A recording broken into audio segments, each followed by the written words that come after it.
Well, the market is, to say the least, a bit shaky. Interest rates have taken a dive. Where can you be sure of a decent return?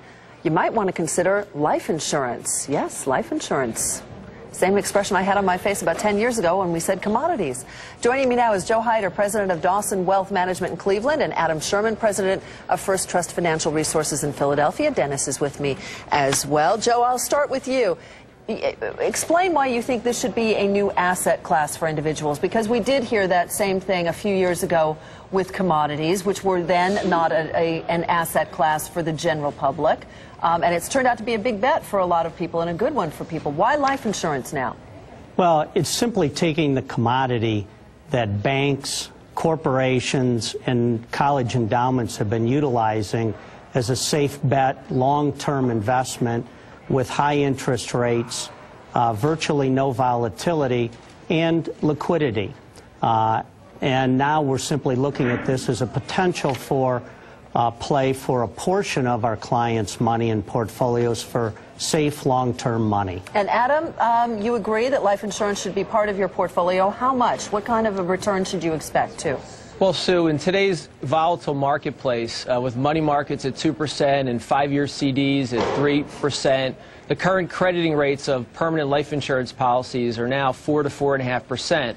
So depending on the size of a client's portfolio, we would like anywhere between 5 to 10% allocated to this new asset class. Dennis? Wow. Hey, Joe, simple question. Do I have to die to reap a really good return on this investment? No, you don't.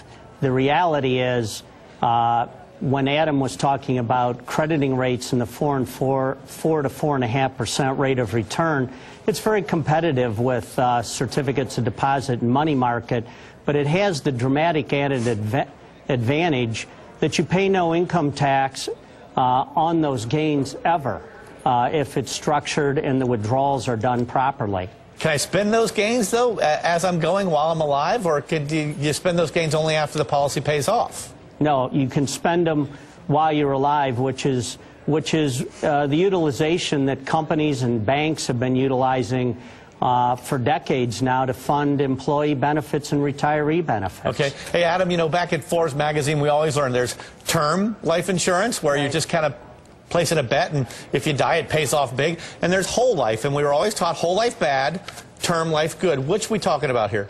Well, we're talking more on the whole life side, and I'll take it a step further. Universal life, or call it permanent insurance in general, these products are, the internal rates of return over a 20-year period could be anywhere between 4 and 5% if they're with good quality companies.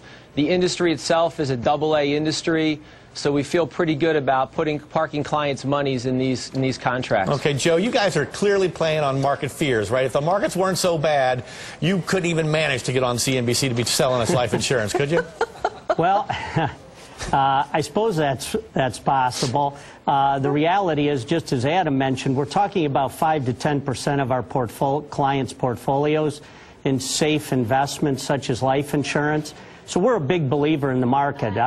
I'm not looking to scare clients. I'm just looking to talk about alternatives. Okay. Adam, do you worry, though, about some of the exposure that companies might have to some of the current problems?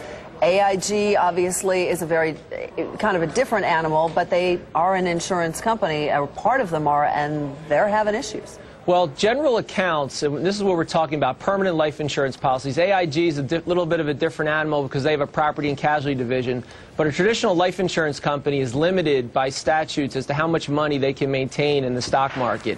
And if I recall, it's about 20% in today's environment. So most of these portfolios are very conservative.